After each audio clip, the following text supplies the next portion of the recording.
Assalamualaikum warahmatullahi wabarakatuh.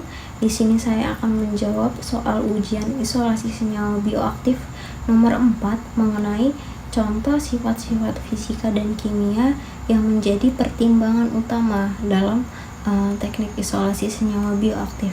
Yang pertama itu perlu ditimbangi itu apakah senyawa yang akan diisolasi ini sifatnya termolabil atau tidak. Contohnya, jika tahan terhadap panas, bisa menggunakan ekstraksi memakai soklet atau juga pakai microwave, sehingga metode pemanasan tadi itu tidak mempengaruhi rendemen yang dihasilkannya, sehingga perlu dilakukan uji pendahuluan terhadap uji terhadap panas ataupun dingin ataupun suhu kamar.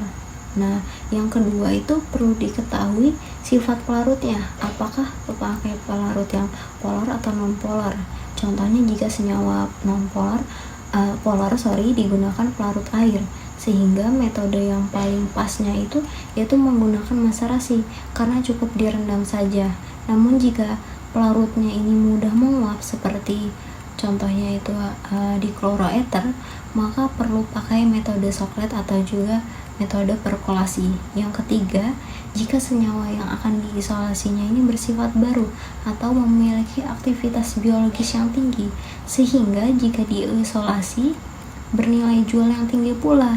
Jadi tidak apa jika menggunakan metode yang mahal seperti perkolasi, karena nilai jual isolatnya juga itu mahal, sehingga biaya komersialnya ini perlu diperhitungkan. Contoh lainnya, jika pengeluarannya kecil atau biayanya itu murah, cukup pakai metode maserasi saja. Yang keempat itu selanjutnya perlu diperhatikan apakah sifat durasi pemaparan pelarutnya ini lama atau singkat. Contohnya, misalnya senyawa tersebut menggunakan teknik ekstraksinya itu yang lama, maka dapat menggunakan metode maserasi. Namun jika senyawa tadi harus pakai teknik ekstraksi yang cepat, yang singkat, bisa memakai metode menggunakan microwave ataupun pakai ultrasound.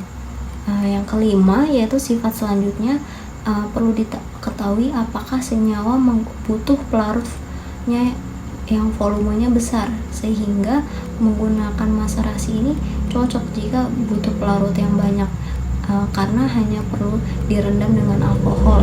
Namun jika mau memakai pelarut yang sedikit, bisa dibuat produk terkonsentrasi dengan metodenya, contohnya perkolasi ataupun juga sokletasi. Yang terakhir ini perlu ditinjau penggunaannya, apakah hasil ekstrak senyawa yang akan diambil itu diperlukan untuk konsumsi manusia, atau juga kalau iya pakai konsumsi manusia bisa menggunakan metode maserasi atau dekoksi direbus. Namun jika tujuannya untuk eksperimen penelitian, maka bisa memakai metode selain maserasi. Misalnya kita memang mau uji coba memakai superkritikal, nah kita bisa memakai metode tersebut. Sekian jawaban dari saya, lebih dan kurangnya saya mohon maaf. Terima kasih. Wassalamualaikum warahmatullahi wabarakatuh.